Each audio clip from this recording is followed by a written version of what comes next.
महर्षि श्री विश्वामित्र जी महाराज द्वार पर आए हैं। यह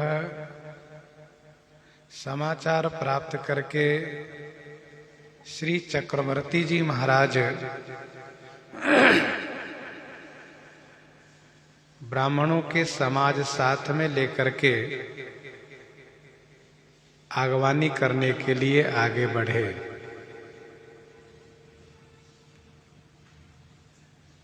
साष्टांग दंडवत प्रणाम किए महर्षि विश्वामित्र जी को और बड़े सम्मान पूर्वक ला करके अपने आसन पर बैठाए। पद प्रक्षालन किए और बड़ी श्रद्धा के साथ पूजा किए। पूजनोपरांत स्तुति में यह कहा कि हे मुनि श्रेष्ठ, आज मैं अपने समान किसी और को भाग्यवान नहीं समझता हूं। मैं आज धन्य हो गया हूं। इसके बाद अनेक प्रकार से भोजन करवाते हैं। मुनि श्रेष्ठ श्री विश्वामित्र जी के हृदय में अत्यधिक हर्ष प्राप्त होता है।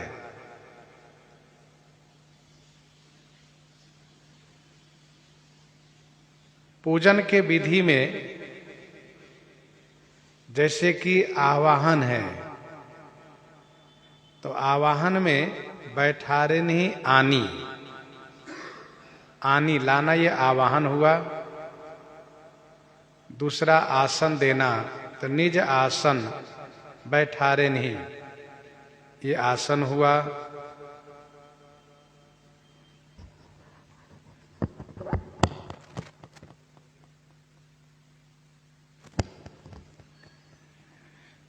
तीसरा है पाद्य। तो पाद्य में चरण पखारी किन्ह, चरण प्रक्षालन करना। और चौथा है विविध भांति भोजन करवावा में नैवेद्य। और पांचवा है मौसम आज धन्य नहीं दूजा स्तुति, अर्थात आवाहन, आसन, पाद्य, नैवेद्य और स्तुति।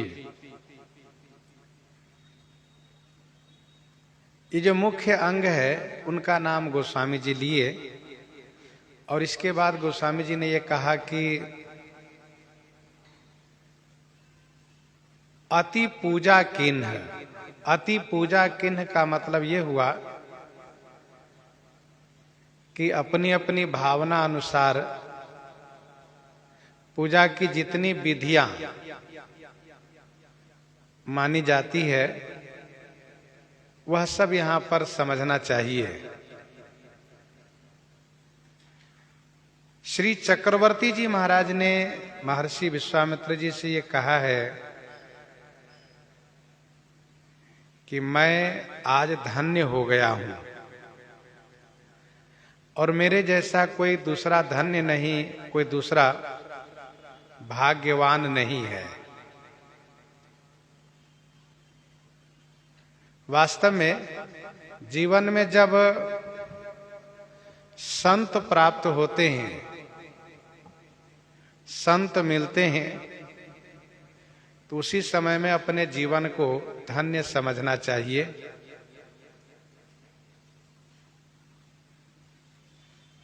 आज धन्य मैं धन्य अति यद्यपि सब विधि हीन। आज धन्य मैं धन्य अति यद्यपि सब विधि हीन। निज जन जानी राम मोहि संत समागम दिन।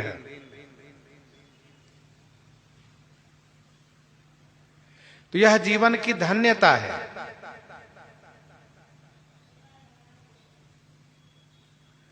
श्री चक्रवर्ती जी कहना यह चाहते हैं कि मेरे जीवन काल में प्रथम बार आपका आगमन हुआ है।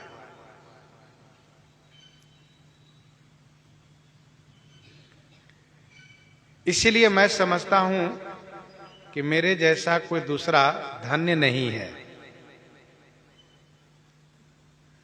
गीतावली बालकांड 47 पद में श्री चक्रवर्ती जी कहते हैं, देखी मुनि रावरे पद आज।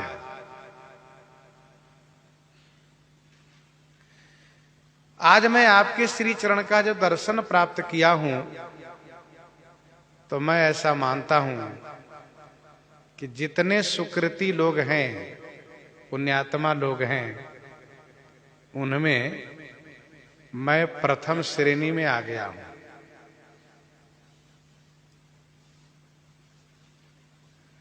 तो संत महात्मा के आगमन पर अपने जीवन को धन्य समझना चाहिए। अपने जीवन में भाग्य का उदय समझना चाहिए और अधिक से अधिक श्रद्धा और भक्ति के साथ पूजा में संलग्न हो जाना चाहिए। शैल राज बड़ आदर किन्हा, पद पखारी बड़ आसन दीन्हा, नारी सहित मुनि पद सिरुनावा। देवर्षि नारद जी के आगमन पर श्री शैलराज हिमाचल बड़े आनंदित होते हैं और उनकी पूजा अर्चना में लग जाते हैं। गोस्वामी जी कहते हैं कि विविध भांति भोजन करवावा, अनेक प्रकार से भोजन करवाए। भोजन के अनेक प्रकार हैं। 56 व्यंजन प्रसिद्ध है, जिसको 56 भोग कहते हैं। परंतु उसमें भी भक्त लोग भाववश, प्रेमवश 56 से भी अधिक, कई गुना अधिक व्यंजन बनाते हैं। जैसा कि अन्नकूटोत्सव में भक्तों का भाव प्रेम देखा जाता है। भोजन के जो व्यंजन है वह चतुर्विध है। चतुर्विध माने 4 प्रकार के हैं। चार्व्य, चोष्य, लेह और पेय, ये चतुर्विध है। अब एक एक विधि में अनेक प्रकार है। चार्व्य जो चिबा करके चबा कर खाए जाते हो, चोष्य जो चूसा जाता हो, लेह जो चटनी आदि है चाट कर खाया जाता हो, और पेय माने जो पिया जाता हो। ये चतुर्विध भोजन है। अब चबा के खाने वाली जो वस्तुएं हैं उनके अनेक प्रकार है, और चूसकर खाने वाली जो वस्तुएं उनके अनेक प्रकार हैं। जो चटनी वगैरह हैं उनके अनेक प्रकार है। जो पेय पदार्थ है उनके अनेक प्रकार हैं। वैसे खटरस के भी अनेक प्रकार के खटरस है। कटु है, अम्ल है, तिक्त है, लवण है, कषाय है और मधु है, मधुर। कटु माने जो कड़वा होता है, तिक्त, लवण है, कषाय है, मधुर है। तो ये खटरस है। कटु, अम्ल, तिक्त, कषाय, लवण और मधुर। सबसे अंतिम में है मधुर। मधुर अर्थात मीठा। भोजन में हमारे यहाँ ऐसा कहा जाता है, मधुरम समापे, अर्थात भोजन के अंत में मधुर होना चाहिए, मीठा होना चाहिए। भोजन के अंत में कड़वा नहीं होना चाहिए। इसलिए कड़वा को पहले कहा गया कटु और अंतिम में है मधुर। ये भी ध्यान रखना चाहिए। समझदार सयाने लोग आज भी अंत में मधुर का ही प्रयोग करते हैं। तो यह है चतुर्विध खटरस भोजन के विधि। श्री चक्रवर्ती जी महाराज महामुनि श्री विश्वामित्र जी को बहुत प्रकार से भोजन करवाए। चारि भांति भोजन विधि गाई, एक एक विधि बरनि न जाई, एक एक विधि बरनि न जाई। ये भोजन की एक एक विधि बरनि न जाए।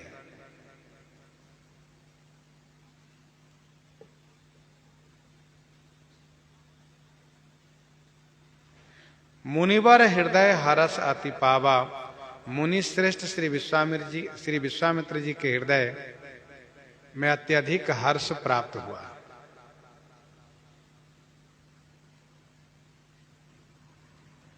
बड़ी प्रसन्नता हुई, बड़ी खुशी हुई। श्री चक्रवर्ती जी की सेवा, उनकी भक्ति, उनकी श्रद्धा को देख करके, उनके प्रेम को देख करके श्री चक्रवर्ती जी से बड़े आनंदित हुए, बड़े प्रसन्न हुए। श्री चक्रवर्ती जी ने देखा कि महाराज बड़े प्रसन्न हैं, तो उसी समय में तुरंत अपने चारों पुत्रों को बुलाए।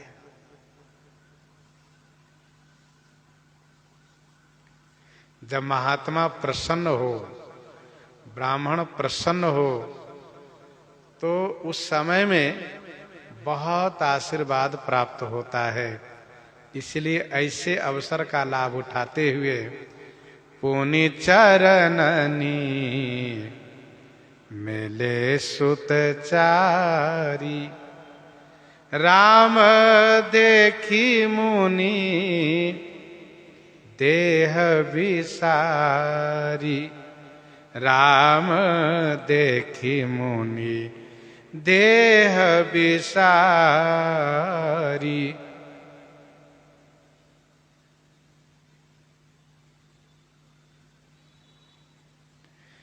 पुनि चरणनि मेले सुतचारी, पुनि माने फिर चरणों में चारों पुत्रों को मेले माने डाल दिए।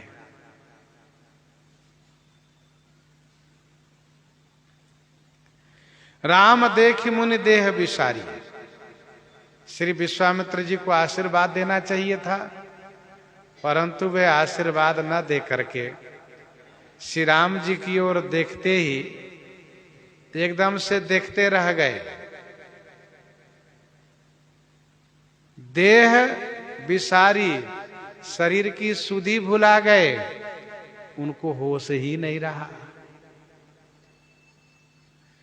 महर्षि विश्वामित्र जी महाराज भगवान श्री राम जी के संदर्भ में, उनके रूप माधुर्य के विषय में जितना कुछ सोचे होंगे, उनसे कई गुना अधिक रूप माधुर्य उनको प्राप्त हुआ। इसलिए राम देखि मुनि देह विसारी, इतना सुंदर, आहा, डूब गए।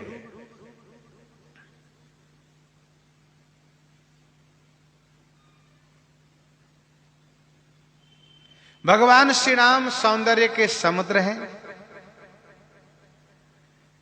इस सौंदर्य समुद्र की ओर जो देखता है, वह उसी में गोता लगा लेता है, डुबकी लगा लेता है, और यूं कहिए कि उसी में डूबना चाहता है, डूब जाता है। पुनि चरणनि मेले सुत चारी, राम देखी मुनि देह विसारी।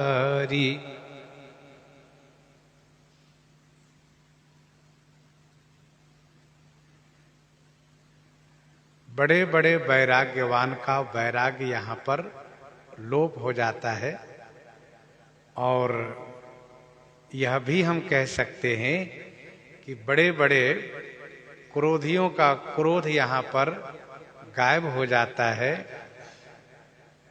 बड़े बड़े त्यागियों का त्याग यहाँ पर समाप्त हो जाता है, क्योंकि भगवान श्री राम जी का अद्भुत सौंदर्य है और इस सौंदर्य के सामने बड़े बड़े योगियों का योग भी गायब हो जाता है।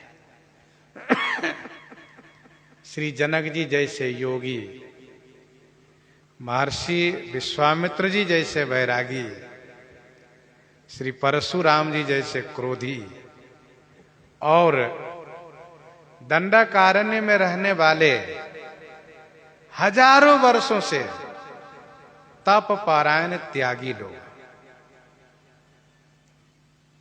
अब इतने से आप समझ सकते हैं इन सब का प्रसंग अलग अलग वर्णन है।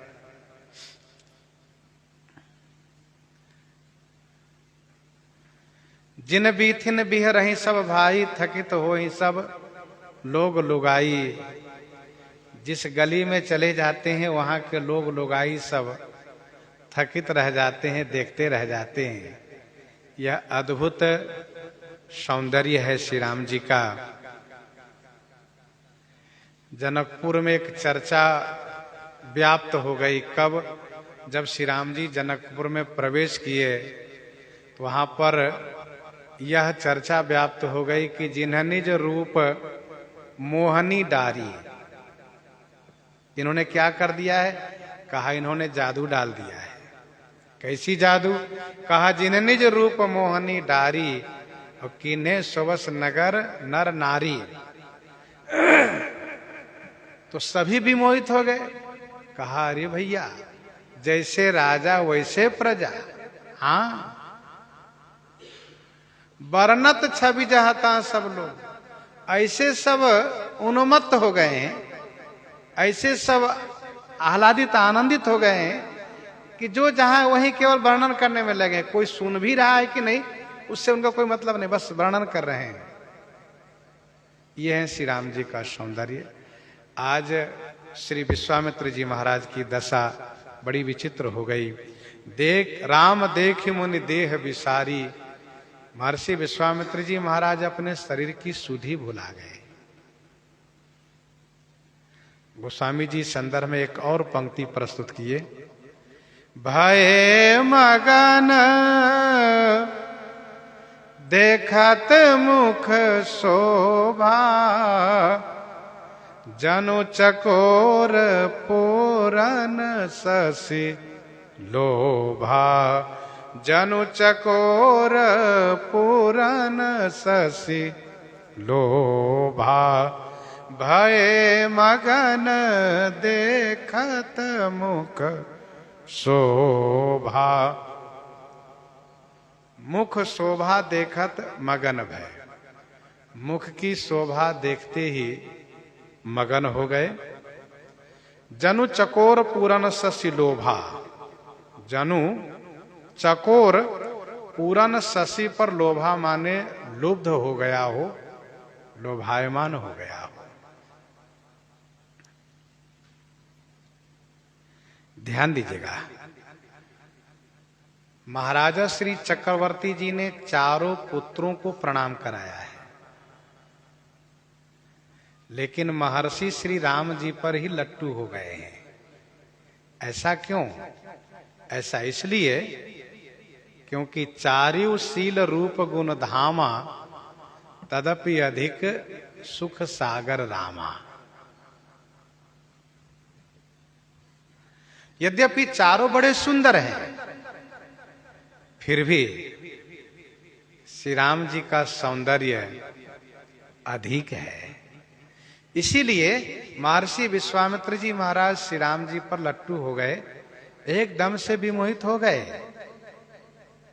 गोस्वामी जी ने उदाहरण ढूंढा, उपमा ढूंढा, तो उनको उपमा मिली। कौन सी उपमा? तो चकोर और चंद्रमा की। चकोर पक्षी है, उसको चंद्रमा में बहुत प्रेम है। इतना प्रेम है, इतना प्रेम है कि जब चंद्रमा आकाश में उदित होता है तो ये चकोर देखना शुरू करता है। उस बीच में ये पलक नहीं लगने देता है, देखता जाता है, देखता जाता है। चंद्रमा जब पूरब से पश्चिम होते हैं तो चकोर देखते देखते देखते यूं ही उलट जाता है लेकिन वह पलक नहीं मारता है। ये उसकी विशेषता है। जहां इस प्रकार से विमोहित होते हो, एकदम से जड़वत हो जाते हो दर्शन में, तो वहां चकोर की उपमा दी जाती है।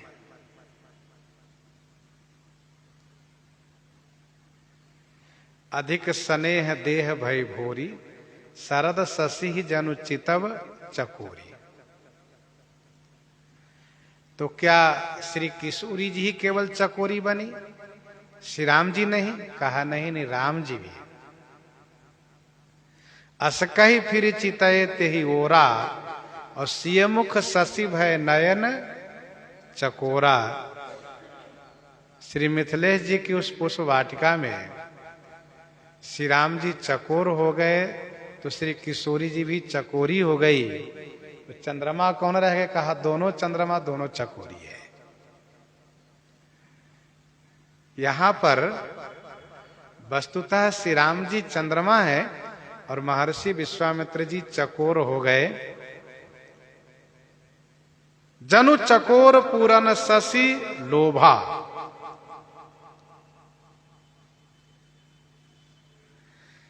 महर्षि विश्वामित्र जी के हृदय में वात्सल्य भाव उमड़ आया।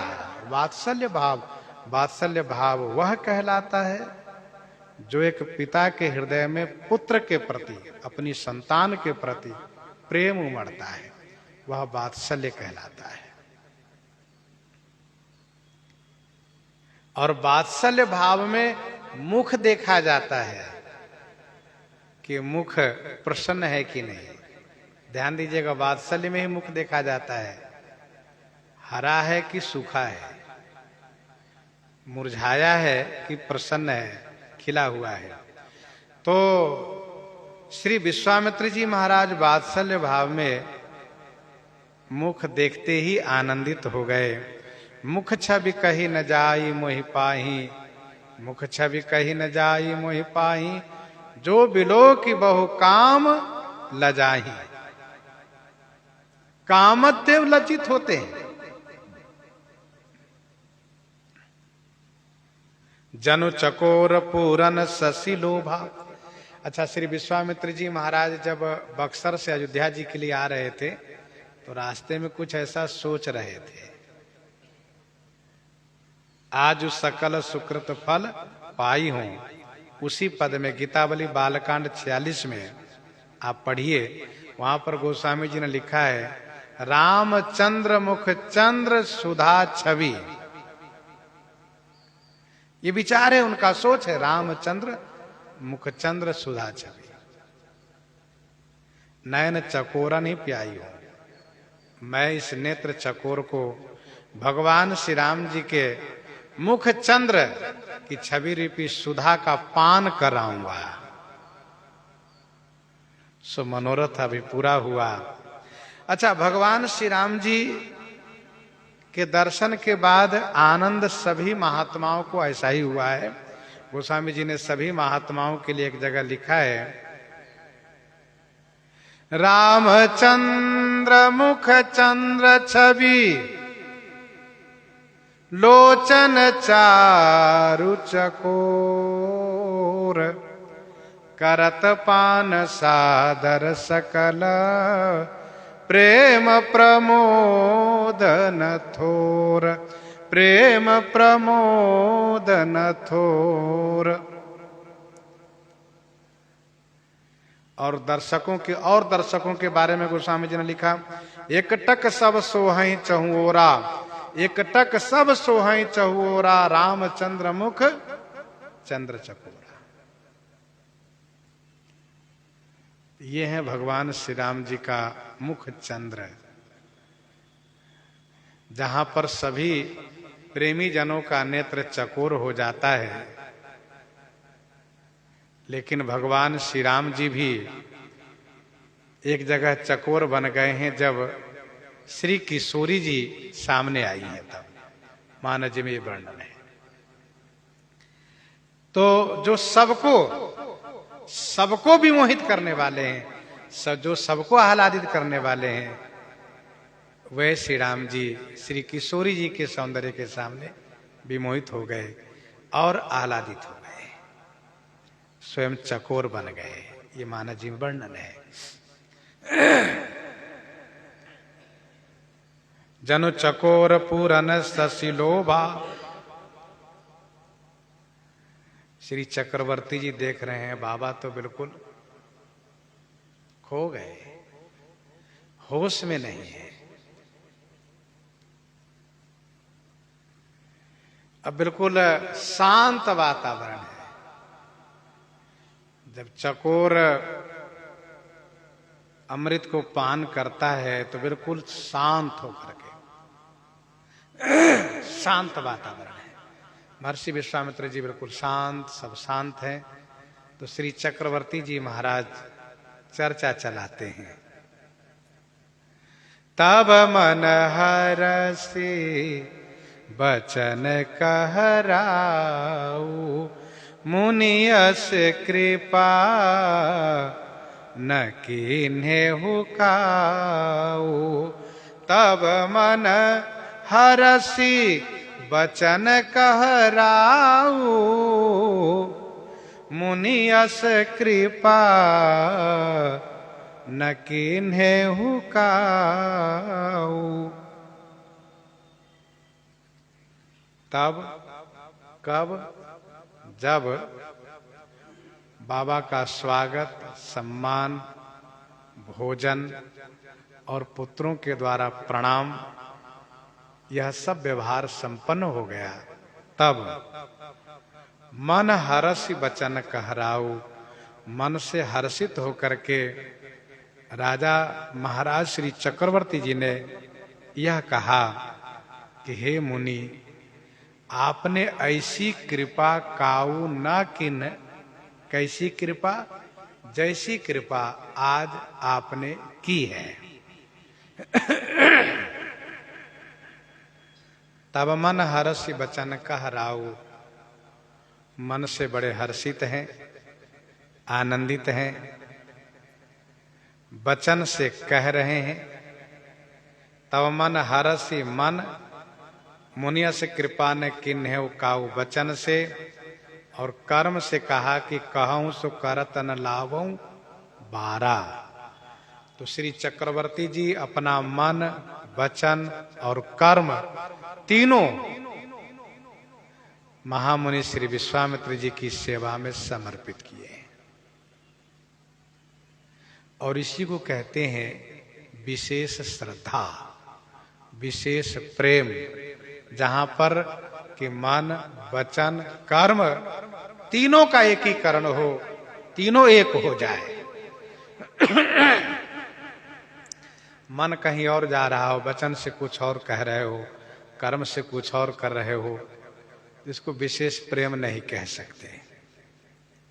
तब मन हरसि बचन कहराऊ, मुनियस कृपा न किन्हेउ काऊ।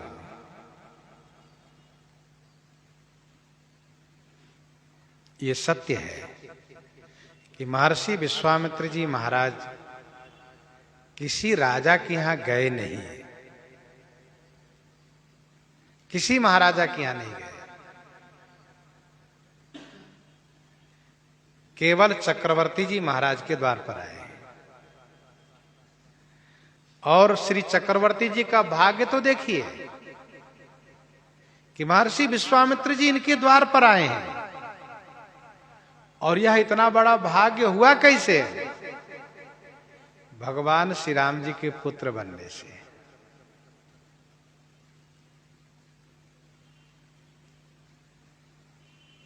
इसलिए श्री चक्रवर्ती जी के द्वार पर महामुनि विश्वामित्र जी आए।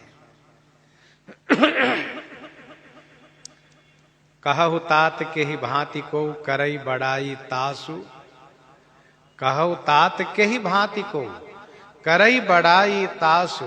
राम लखन तुम शत्रुघ्न सरिस सुवन सुचि जासु।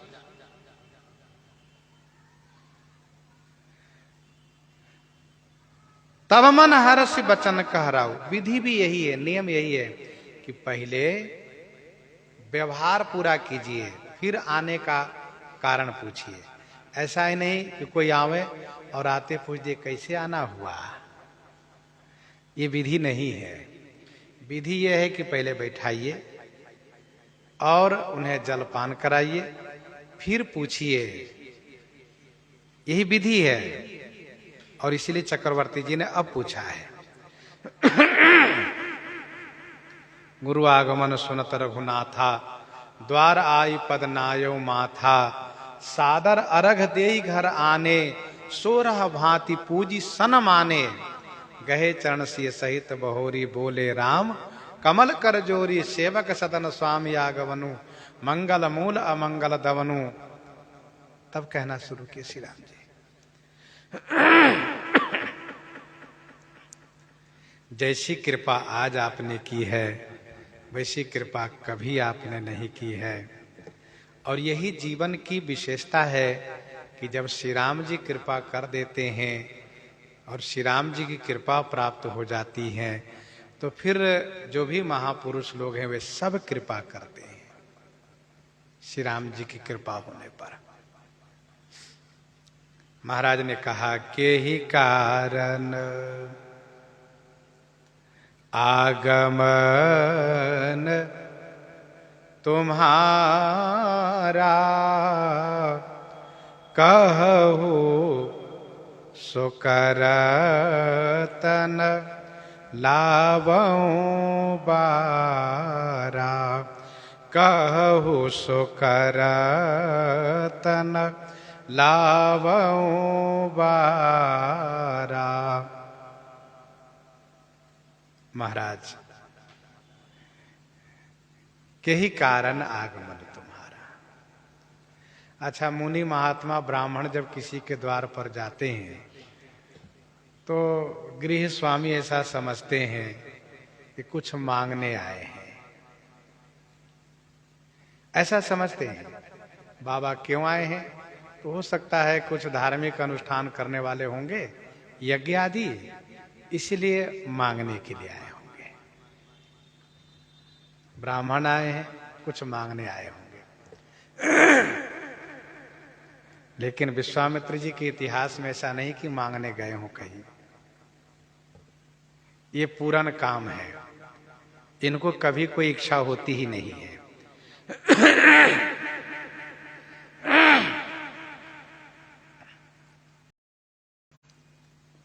जानकी मंगल में महर्षि विश्वामित्र जी से श्री चक्रवर्ती जी ने स्पष्ट कहा, 24 में, तुम प्रभु पूरन काम चारि फलदायक। महाराज कह रहे हैं तुम प्रभु पूरन काम चारि फलदायक। आप पूरन काम है, चारों फल को देने वाले हैं, अर्थ धर्म काम और मोक्ष। तेहि ते बूझत काज डरो मुनि नायक। इसलिए मुझे डर लग रहा है कि मैं कैसे पूछूं कि महाराज आप किस हेतु से आए हैं।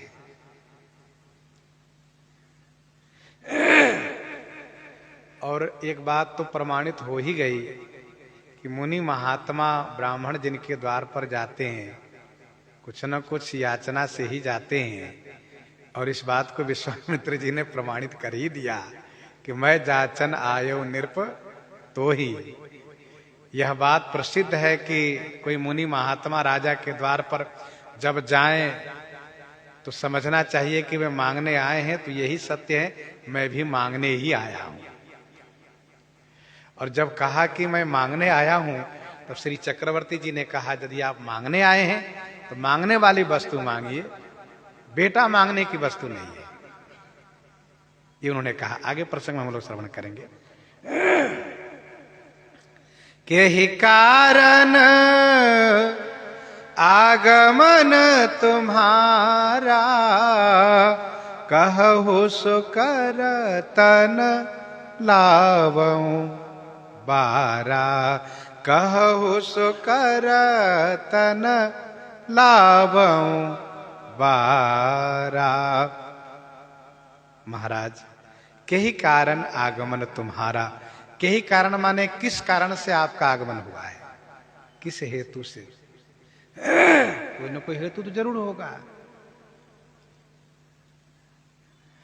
आप कहिए सो करत बारा न लावूं, कहू सो माने उसे करने में मैं बारा न लावूं। बारा माने समय नहीं लगाऊंगा, देरी नहीं लगाऊंगा, विलंब नहीं करूंगा। आप आदेश करेंगे और तुरंत में हाजिर करूंगा सेवा में। महर्षि विश्वामित्र जी मन ही मन सोच रहे हैं ये तो अभी पता चल ही जाएगा। कभी कभी होता क्या है, उत्साह में भर करके जो कह दिया जाता है उसको पूरा करने में बड़ा कठिन हो जाता है। इसीलिए थोड़ा सोच समझ के ही कहना चाहिए। यही कारण आगमन तुम्हारा, महाराज आपका आगमन किस कारण से हुआ है?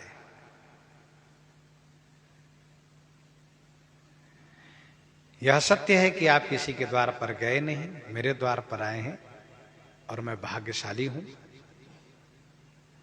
इसीलिए मुझे सेवा का अवसर प्राप्त होना चाहिए। आप आदेश करें, मैं सेवा करूं।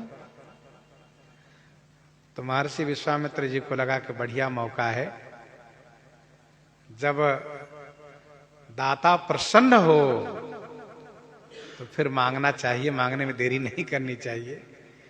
महर्षि कहते हैं असुर समूह सतावहि मोही,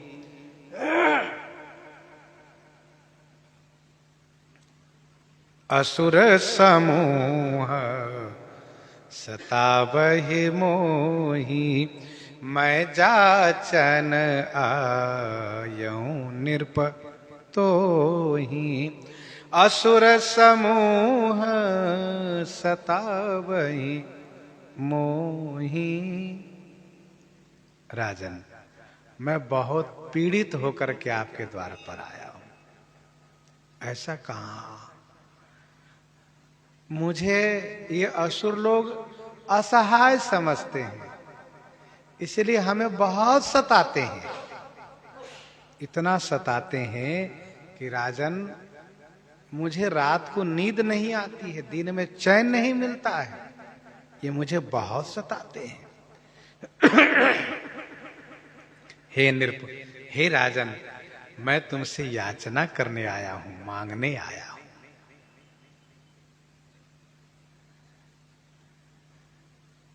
श्री चक्रवर्ती जी महाराज मन ही मन खुश हो रहे हैं कि महर्षि ने मुझे उस योग्य समझा है, तभी तो मुझसे मांगने आए हैं। भाई, मांगने वाला भी सबसे नहीं मांगता है। जो अच्छे मांगने वाला हो तो, अब सामान्य की बात जाने दीजिए, जो अच्छे मांगने वाले होते हैं वो सबसे नहीं मांगता है, उनसे मांगता है जहां से कि उनको विश्वास है यहां मैं मांगूंगा तो मेरा मांगना पूरा होगा। बरतंतु ऋषि के शिष्य कौत्स किनसे मांगता है? श्री रघु जी से मांगने जाता है, क्योंकि उनको मालूम है यहां मांगूंगा तो मेरा मांग पूरा होगा। वैसे मांगना अच्छी बात नहीं है, बहुत बढ़िया बात नहीं है। मांगने का मतलब अपना छोटापन है, लेकिन फिर भी यदि मांगना ही हो तो फिर उनसे मांगो जिनसे मांगने पर संतुष्टि हो। ऐसे ऐरू गैरू से न मांगो कि देने में भी वो रोता रहे। तो श्री महर्षि विश्वामित्र जी महाराज ने कहा असुर समूह सतावहि मोही। राजन, न मेरे जैसा कोई याचक होगा और न आपके जैसा कोई दानी होगा। और मांगने वाला को चाहिए कि दाता की भूरी भूरी प्रशंसा भी करते रहें। और यह बात यदि सीखनी हो, समझनी हो, तो श्रीमद् भागवत जी पढ़ना चाहिए। वहां पर श्री बावन भगवान राजा बलि की कैसी प्रशंसा करते हैं, उस प्रसंग को पढ़ना चाहिए।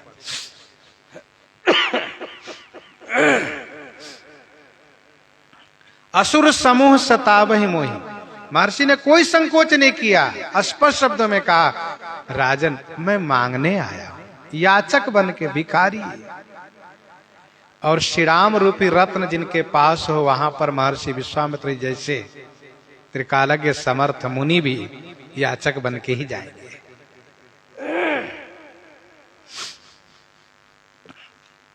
असुर लोग सताते हैं कैसे?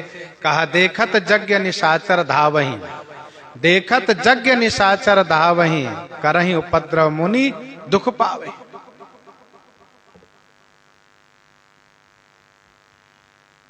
मैं मांगने आया हूं।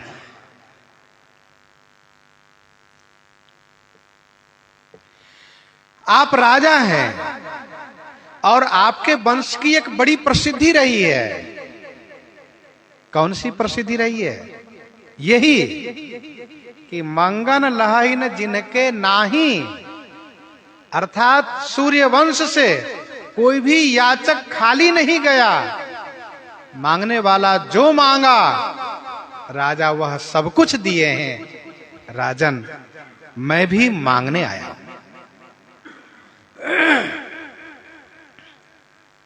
सकल काम प्रद तीरथ राव, वेद विदित जग प्रगट प्रभाव।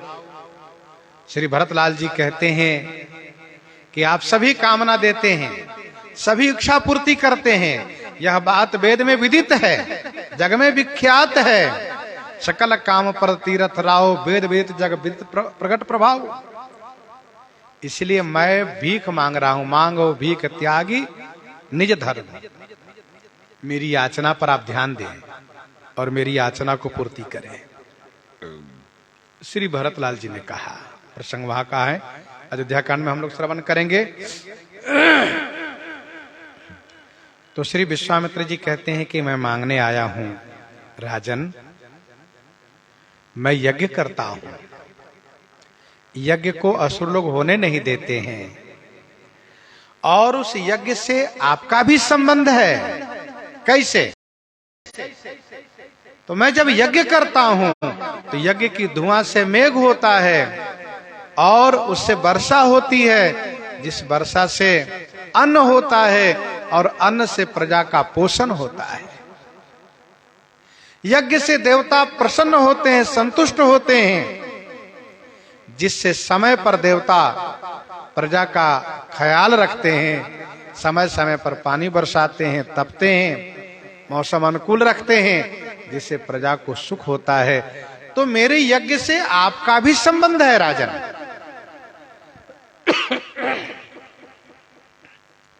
गीता जी के 3 अध्याय के 14वां श्लोक में अन्नाद भवंती भूता श्लोक पढ़ना चाहिए।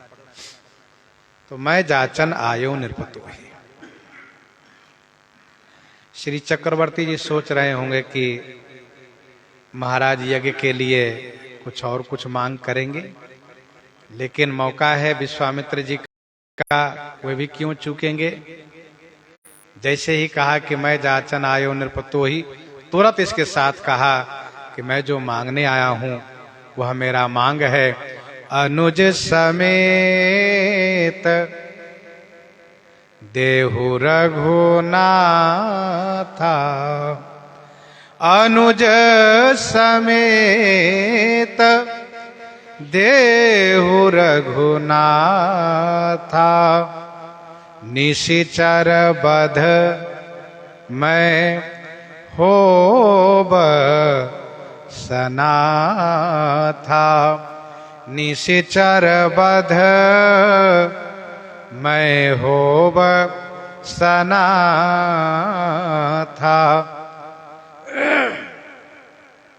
अनुज समेत देहु रघुनाथा। अनुज समेत, अनुज अर्थात छोटे भैया लक्ष्मण जी के साथ श्री रघुनाथ राम भद्र जी को दे दीजिए। निशिचर वध, ये दोनों असुरों को वध करेंगे और इन दोनों के पा करके हम सनाथ हो जाएंगे। मैं होब सनाथा, मैं सनाथ हो जाऊंगा महाराज। अनुज समेत देहु रघुनाथा। महर्षि विश्वामित्र जी ने सेना के साथ रघुनाथ जी को मांग नहीं किया है, अनुज श्री लक्ष्मण जी के साथ श्री राम जी को मांग किया है, क्योंकि महर्षि जानते हैं सेना की वहां कोई आवश्यकता नहीं है। सेना क्या करेगी वहां जाकर? सेना तो जाएगी तो मारी जाएगी, इसलिए हमें सेना नहीं चाहिए, हमें तो केवल अनुज के सहित श्री रघुनाथ जी चाहिए। रघुनाथ जी अर्थात श्री राम भद्रजू चाहिए। रघु नाम जीव का भी होता है, जो जीव मात्र के नाथ है, ऐसे रघुनाथ मुझे चाहिए। और जिन रघुनाथ जी को पाकर सब सनाथ होते हैं, मैं भी सनाथ हो जाऊंगा। अनुज समेत देहु रघुनाथ।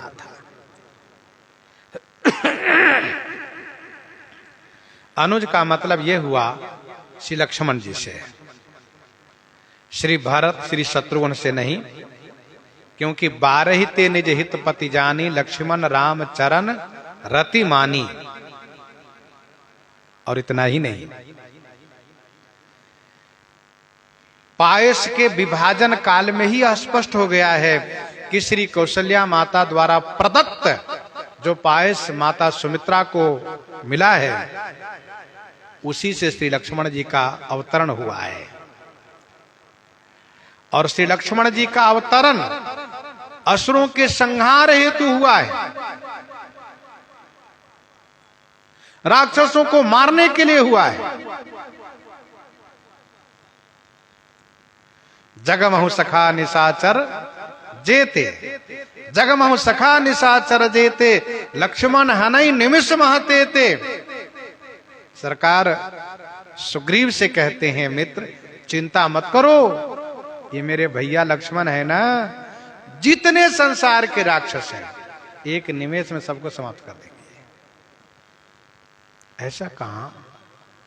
शेष सहस्र शीस जग कारण, जो अवतरे भूमि भय तारन। जो सहस शीस अहि समहिधर, लखन सचराचर धनी। सुर काज धरी नर राज तनु चले, दलन खल निशिचर अनि। चले दलन खल निशिचर अनि। तो आप इन दोनों को हमें दे दीजिए। महाराज जानना चाहेंगे कि दोनों वहां क्या करेंगे।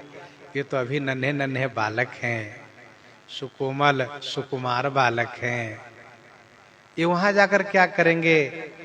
तो विश्वामित्र जी ने कहा, ये जाकर के राक्षस को मारेंगे और मैं सनाथ हो जाऊंगा। महर्षि विश्वामित्र जी ने मांगते ही महाराज को बिल्कुल मलिन होते हुए देखा, उदास होते हुए देखा, बिल्कुल मुरझाते हुए देखा। तो तुरंत विश्वामित्र जी ने कहा, ना राजन ना, ऐसा मत करो, उदास मत हो, मुरझाओ मत, दुखी मत हो। दान किया जाता है प्रसन्नता से, दुखी मन से ना महाराज ले सो नहीं, खुश होकर दिया जाता है। इसलिए तुरंत महर्षि ने कहा, देहु भूप मन हर्षित। राजन मन से प्रसन्न हो जाइए आप। देहु भूप मन हर्षित, तजहु मोह अज्ञान। धर्म सुजस प्रभु तुमको, इन्हें कहा अति कल्याण। इन्हें कहा अति कल्याण।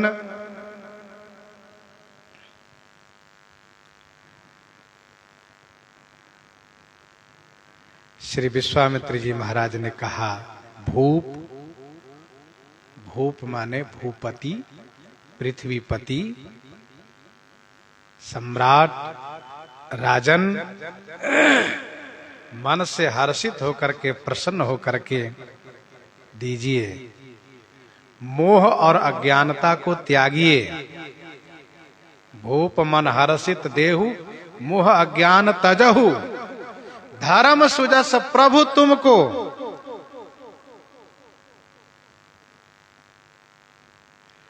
ये प्रभु शब्द संबोधन भी है, और प्रभु का अर्थ टीकाकारों ने कहा है प्रभुत्व प्राप्त होगा आपको।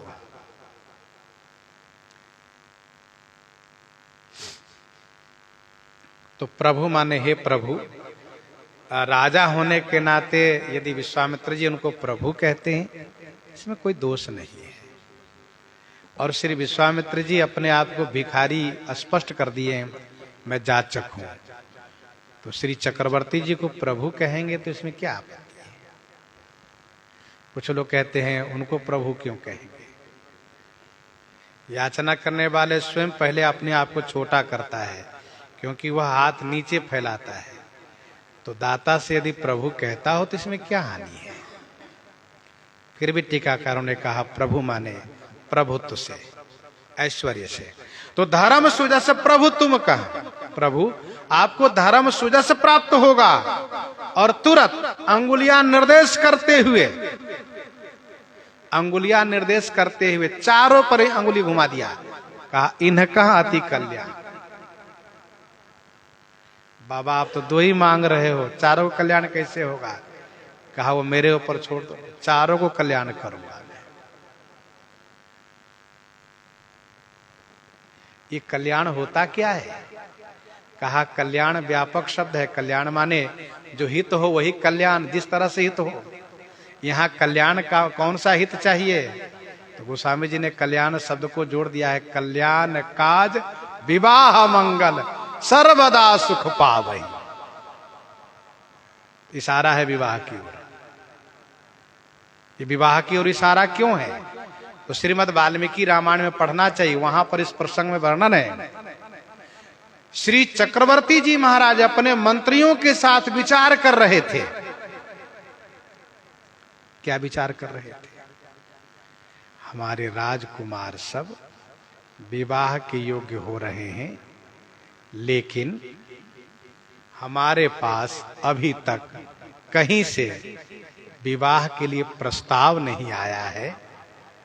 और हम चक्रवर्ती होकर के कैसे किसी से कहने जाएं कि क्या आप अपनी बेटी को मुझे बहू बनाने के लिए दे सकते हैं? क्या आप अपनी बेटी को मुझे बहू बनाने के लिए दे सकते हैं? ये मैं कैसे कहूंगा? इसी विचार में चर्चा हो रही थी। जब अयोध्या के संत, मिथिला के संत दोनों बैठते हैं तो आपस में विनोद में कहते हैं, बताइए चक्रवर्ती जी के राजकुमारों कोई पूछने वाला नहीं था। चक्रवर्ती जी महाराज बड़ी चिंता कर रहे थे, मेरे पुत्रों का विवाह कैसे होगा। ये विनोद की बात है भाई। सच्चाई क्या है उस पर विचार करिए। सच्चाई ये है कि श्री राम जी चारों भाई ऐसे सुंदर हैं, ऐसे गुणवान हैं, और फिर चक्रवर्ती जी महाराज सबसे बड़े राजा हैं, चक्रवर्ती सम्राट हैं। इसीलिए किसी राजा की हिम्मत नहीं पड़ रही है कि हम चक्रवर्ती जी से यह निवेदन करें कि महाराज आप मुझे अपना समधी बना लीजिए। किसी की हिम्मत नहीं है, क्योंकि विवाह में देखा जाता है कुछ तो बराबर हो, कुछ तो बराबर हो। जो घर बर कुल हो अनूपा। तो यहां पर बात यह है कि किसी की हिम्मत नहीं पड़ रही है।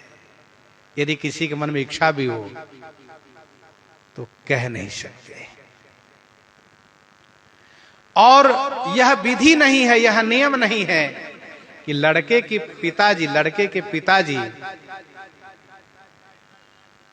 के पिताजी खोज करें, ढूंढे कि हमारे लड़के की शादी करनी है, कोई बेटी मिल जाए।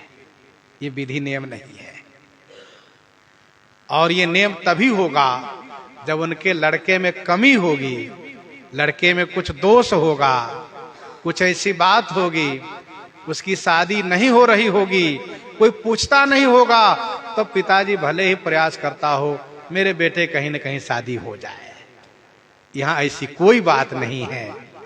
इसीलिए मुख्य बात यह है कि श्री चक्रवर्ती जी की तुलना में कोई है ही नहीं।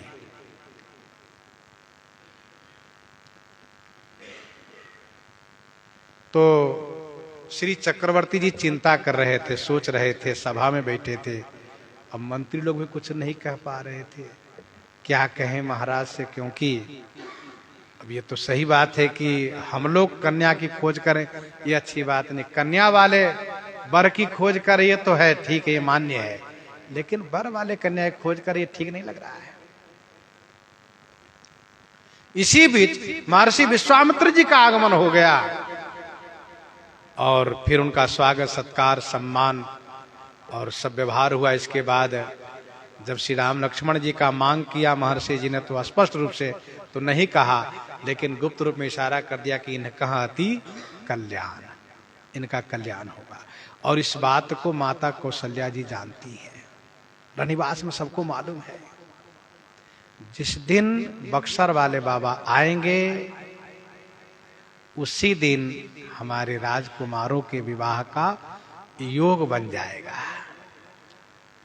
अभी तक विवाह का कोई योग बना नहीं है, और इसीलिए जब रानीवास को पता चला कि महर्षि विश्वामित्र जी आए, रानीवास में खुशी है, खुशी की लहर है। महाराजा श्री चक्रवर्ती जी देने में बहुत आनाकानी किए, श्री वशिष्ठ जी को बहुत समझाना पड़ा, लेकिन जब श्री राम जी जब माता जी से आशीर्वाद लेने गए तो माता जी ने कहा, जाओ बेटा, बहुत आशीर्वाद, बहुत आशीर्वाद। हाँ, तो देहु भूप मन हर्षिता तजहु मोह अज्ञान, धर्म सुजस प्रभु तुमको इनका अति कल्याण।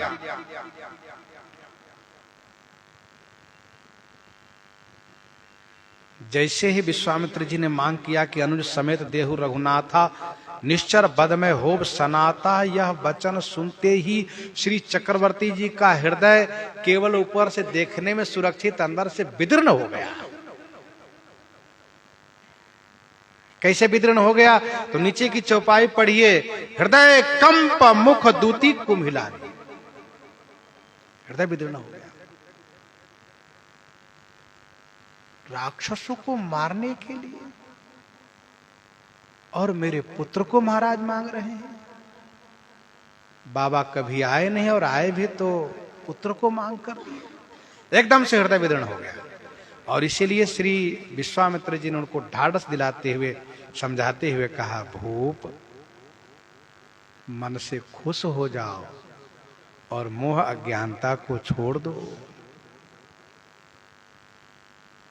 देखो, दान खुश होकर किया जाता है। दोहावली 42 में गोस्वामी जी ने लिखा, राम ही सुमिरत रण अभिरत देत परत गुरु पाए, राम ही सुमिरत रण अभिरत देत परत गुरु पाए, तुलसी जिनहि न पुलक तना ते जग जीवत जाए। राम ही सुमिरत रण अभिरत देत परत गुरु पाए। इन चारों स्थान में प्रसन्नता होनी चाहिए। गीतावली बालकांड 48 पद में श्री विश्वामित्र जी कहते हैं, राजन तुम डर गए हो। श्री चक्रवर्ती जी मन ही मन सोच रहे, आप तो जान गए कि मैं डर गया हूं, फिर भी आप मांग ही रहे। अरे कह देना चाहिए, ठीक है मैं नहीं मांगूंगा, रखो भैया अपने बेटे को, मैं जा रहा हूं। सो न कह करके कह रहने दो। तो वहां गीतावली में कहते हैं, डरपत हूं साचे स्नेह बस, राजन डरपत हूं साचो स्नेह बस, सुत प्रभाव बिनु जाने। तुम स्नेह बस डर रहे हो, अभी बेटे का प्रभाव नहीं जानते। बूझिए बाम देव और कुलगुरु, बूझिए वामदेव और कुलगुरु, तुम अपने परम सयाने। तुम वामदेव जी से पूछ लो, अपने गुरु जी से पूछ लो, ये दोनों बताएंगे, और वैसे भी आप परम सयाने हो। ये श्री राम लक्ष्मण जी तुम्हारे पुत्र जो है ना, ये कौन है, इनके बारे में गुरु जी समझाएंगे। और एक बड़ी अच्छी बात महर्षि विश्वामित्र जी कह रहे हैं, क्योंकि ईश्वर तत्व का बोध तो गुरु जी ही कराते हैं।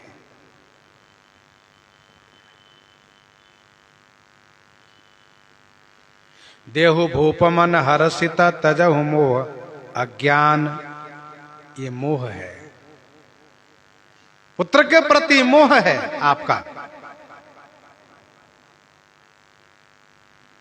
ये चला जाएगा तो मैं कैसे रहूंगा। और अज्ञानता है कि पुत्र के ईश्वरत्व को आप नहीं जानते। ये परमात्मा है, ये ब्रह्म है, ये भगवान है, इनका अवतार यज्ञ से हुआ है। यज्ञ से अवतार हुआ है तो यज्ञ की रक्षा भी करेंगे। संसार का यज्ञ लुप्त हो गया है। तप जोग विरागा तप मख भागा, श्रवण सुनेदा शीशा, आपोन उठ धावई रहे न पावई, धरि सब घालई खीसा। उस यज्ञ की स्थापना कराएंगे, यज्ञ की सुरक्षा करके। तो तजहु मोह अज्ञान, धर्म सुजस प्रभु तुमको। राजन, इनसे तुम्हें धर्म होगा, सुजस प्राप्त होगा। लोग कहेंगे कि चक्रवर्ती जी महाराज महात्मा के यज्ञ की रक्षा के लिए अपने प्यारे पुत्र को दिए। उन्होंने कहा था कि आप जो आज्ञा करेंगे उसको पालन करूंगा। जैसा उन्होंने कहा था वैसा ही पूरा किया। यह चक्रवर्ती जी का धर्म है। सुजस विश्वामित्र जी के साथ भेजने से महाराज श्री चक्रवर्ती जी की बड़ी ख्याति हुई, प्रसिद्धि हुई। खूब सुजस होगा आपका। और सुजस वास्तव में बहुत हुआ है। मही पाताल नाक जस व्यापा, मही पाताल नाक जस व्यापा, राम बरी सिए भंजे उचापा। त्रैलोक में सुजस छा गया। भरी भुवन रहा उछाह, भरी भुवन रहा उछाह, राम विवाह भास वही कहा। संपूर्ण ब्रह्मांड में सुजस छा गया।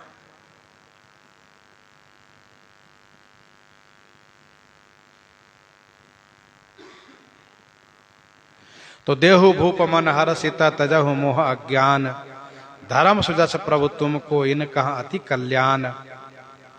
गोस्वामी जी कहते हैं महर्षि की वाणी अति अप्रिय है।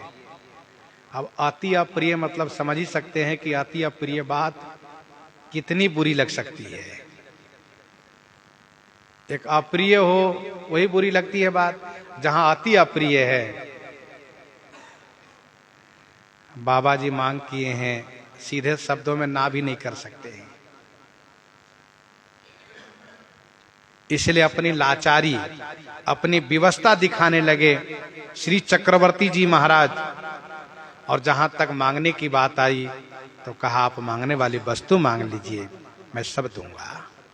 श्री चक्रवर्ती जी का त्याग, श्री चक्रवर्ती जी का श्री राम पर प्रेम देख करके महर्षि विश्वामित्र जी के हृदय में खुशी हुई है। और मन में उन्होंने सोचा है कि श्री राम इसीलिए इनके पुत्र हुए हैं।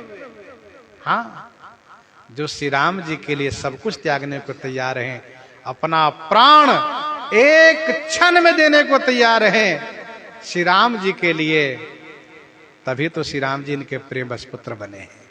इस बात को कहा नहीं है, अंदर ही अंदर समझा है, जिसकी चर्चा हम लोग आगे के सत्र में कल करेंगे। प्रसंग को यहीं पर हृदयंगम करते हुए आइए श्रवण करते श्री भक्तमाल जी से।